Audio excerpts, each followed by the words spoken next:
Hi everybody, this is Joe Jurek and welcome back to Joe Jurek's Real Estate Investing Adventures. Where the heck am I today? Orlando, Florida. Isn't it a beautiful day?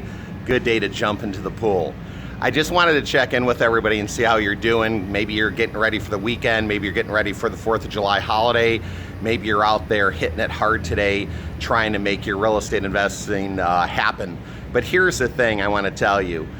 Don't overdo it any one day. Pace it out. You know, often I meet people when I travel all over the country and they want to go 100 miles an hour. You know, don't worry about that. The other thing you need to think about though is if you see a good deal, take action and make an offer. Often people ask me, how do I really know if somebody's motivated? You got to make an offer. Once you make the offer, they can accept the offer, reject the offer, or counter the offer. At least if they counter the offer, you kind of know where they, might stand in regards to, their motivation on the property.